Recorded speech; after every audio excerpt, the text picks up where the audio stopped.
예를 들어서 월소득이 500만 원인 사람이 요추 1번 압박골절 부상으로 증여초부 32%의 노동능력 상실을 1년간 남기게 되었다고 했을 때 상실 수익액은 1869만 원 정도 되고요. 3년일 때 5356만 원, 5년일 때 8872만 원 정도 됩니다. 장애 기간에 따라 금액 차이가 많이 나죠. 그래서 이 장애 기간을 올바르게 평가받는 것이 중요하다는 겁니다.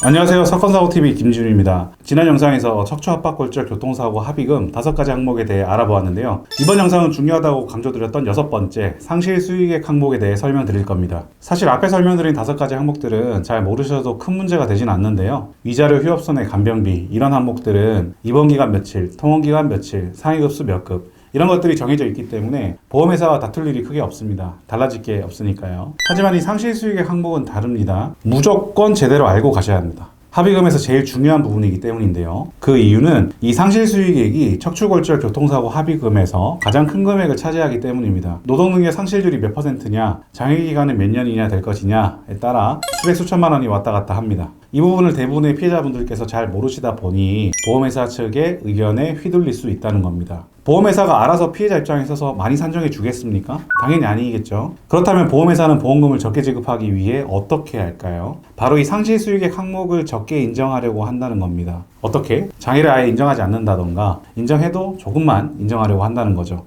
모르면 당하는 겁니다. 억울하게요. 자, 그럼 상실 수익액이 어떻게 산정되는지 먼저 알아보시죠. 이 상실 수익액 항목은요, 3가지를 곱해서 계산합니다. 소득 곱하기 노동능력 상실률 곱하기 노동능력 상실 기간에 해당하는 호프만 계수인데요. 곱하기니까 이 3가지가 각각 높을수록 합의금이 많아지겠죠. 중요합니다. 여기서 소득은 피해자의 현실 소득액이니까 바뀔 것은 크게 없겠고, 노동능력 상실률과 노동능력 상실 기간이 클수록 합의금이 많아지는 건데요. 여기서 노동능력 상실률이라는 것은 쉽게 말해 소득이 감소되는 정도, 퍼센트를 말하고요. 노동능력 상실 기간은 말 그대로 기간, 몇 년 동안이나 손해보느냐를 보는 겁니다. 그리고 호프만 계수는 중간이자를 공제하는 계수인데요. 이건 기간에 따라 값이 정해져 있기 때문에 모르셔도 괜찮습니다. 계산은 제가 해드리겠습니다. 알기 쉽게 장애 기간을 1년, 3년, 5년으로 나눠서 계산하고 비교를 해볼게요. 예를 들어서 월소득이 500만 원인 사람이 요추 1번 압박골절 부상으로 증여초부 32%의 노동능력 상실을 1년간 남기게 되었다고 했을 때 상실 수익액은 1869만 원 정도 되고요. 3년일 때 5356만 원, 5년일 때 8872만 원 정도 됩니다. 장애 기간에 따라 금액 차이가 많이 나죠? 그래서 이 장애 기간을 올바르게 평가받는 것이 중요하다는 겁니다.